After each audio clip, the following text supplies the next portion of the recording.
చేసినావా లేదా ఒప్పుకో అంటే మా సావు బతికిస్తాడని చెప్పి అనిందంట సార్. అంతే. ఆ అనిన దానికి అదే తప్పు చేసిందని అదే పట్టుకునిస్తాడు సార్. నా ప్రాణాలు బయటకు వస్తుందని అనిందంట సార్. అంతే. ఆ రోజే చంపేవాడంట సార్. ఆమెకి 1 నెల నిండా హింస పెడుతున్నాడు సార్. వీడుకో ఒకరోజు ఊపిరి గట్టును పట్టుకున్నాడంట సార్. మాది రాయదుర్గం. ఈరోజు తెల్లవారుజామున 4:20 అనంతపురంలో నివాసం ఉండే మారెన్ అనే వ్యక్తి మా బావ మా అక్కను అతి కిరాతకంగా మచ్చు కొడవలితో తలపై నరికి హత్య చేయడం జరిగింది. వారికి గత కొంతకాలంగా మనస్పర్ధలు ఉన్నాయి.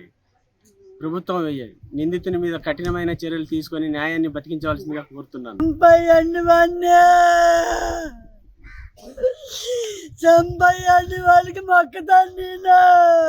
ముత్తరాజపల్లి కాలనీకి చెందిన ఆంజనేయులు మొదటి కూతురు కుల్లాయమ్మకు 25 సంవత్సరాల క్రితం అనంతపురం పట్టణానికి చెందిన మారన్నతో వివాహమైంది. వాళ్ళు అనంతపురంలోనే సంసారం ఉంటూ లారీ డ్రైవర్గా వృత్తి చేసుకుంటూ జీవనం సాగించేవాళ్ళు. ఈ మధ్యకాలంలో భార్యాభర్తల మధ్యలో మనస్పర్ధలు రావడంతో